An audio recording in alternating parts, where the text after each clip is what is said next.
Hello and welcome to the North American Amateur Starcraft League, Season 1, Week 2, Game number 3 between player Glorifundel, who's in the top of the map in blue, and player Goofy, who's in the very bottom of the map and in green. For the third game, we chose to pick the Lost Temple. First couple of games have been quite interesting to watch. I've been actually really impressed with Goofy's early game pushes. He does a very good job of getting quite a few units out very quickly. So what I'm trying to do for this with Lost Temple is basically to tech up and do a little bit better job of defending my choke point. So Goofy has done his standard 10 probe to pylon, and he's already scouting with one of his probes. I'm going with a primarily heavy tech build, or heavy economy build rather.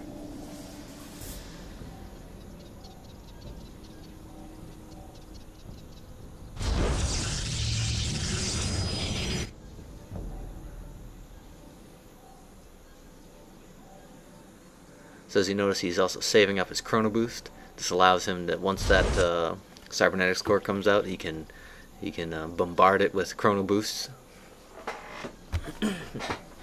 I'm just pumping as many probes as I can, utilizing the chrono boost to make the probes faster.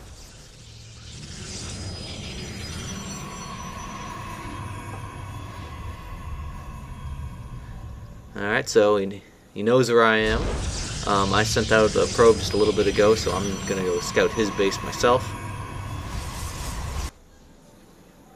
So, as you can see, he's way ahead on the building of the cybernetics core.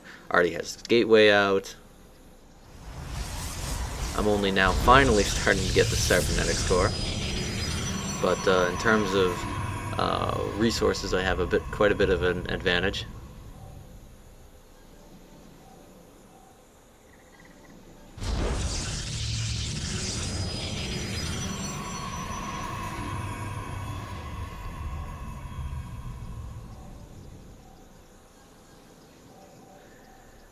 Alright, one thing about Lost Temple is that it's actually quite a long map to run across, so I haven't really spent all that much in regards to defense so far, because I got a feeling he's going to go for the very similar 4 gateway warp gate push. So one thing to note that's important about the Korean style 4 warp gate push is that usually they don't make a whole lot of units early on. The danger is, of course, if pylons are dropped inside your base, and what will happen is once they get that warp gate, they'll send a probe in and they'll just start dropping pylons randomly in the base, so that you can't possibly kill all the pylons at once.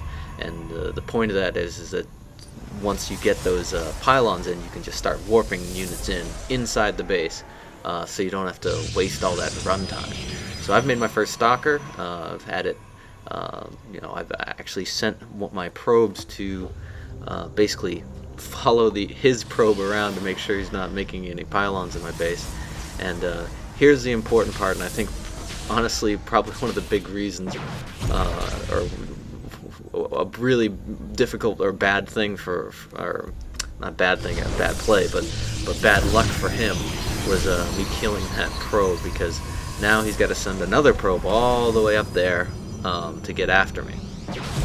But undaunted, he makes a couple stalkers and gets his doorway zealot and starts moving down towards me. In the meantime, I've finally gotten my warp gate technology. I got an immortal on the way, and most importantly, I have a sentry out. So right now I'm in please, please, please let me get enough sentries to just hold them off.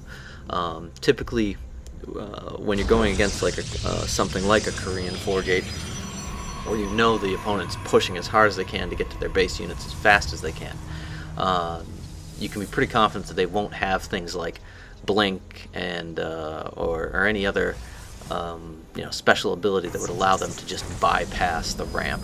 So if you get a couple sentries and you pay a lot of attention to your ramp, you can hold it out against practically anything. Alright, so Goofy's going for a big push. Obviously I am paying attention to it, so I put a force field, kind of an unfortunate force field. The better one would have been to actually cut off his units, but he runs away relatively unharmed. I think he lost one Z-lot, so not a big loss for him. He's going to keep pumping. On the upside, I do have quite a few number of sentries, so I can essentially hold that ramp off indefinitely. The downside, of course, is that I have to really pay attention to it. And you see Goofy is trying to probe that ramp, trying to get me to waste a force field. He doesn't want to go up there, currently, because I would most likely split his forces and just kill a few units for very little cost of my own. Now Goofy is he actually recognizes this, and I'm sure he's getting some sort of tech, maybe blink stalkers or charged Z-lots.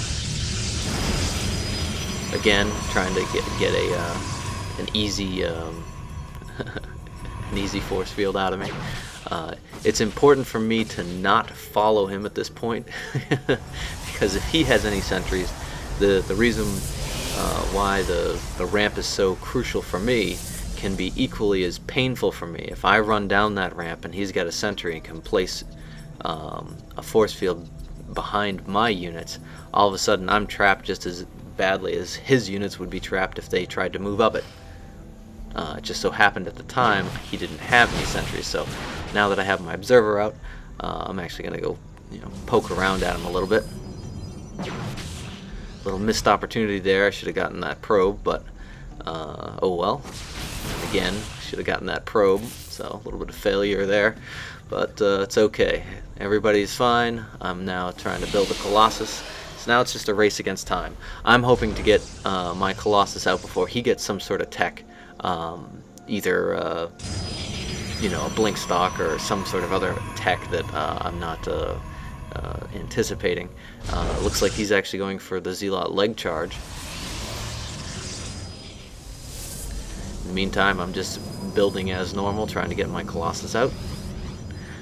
He has a substantial force, primarily of Z-lots, and he finally got himself another sentry.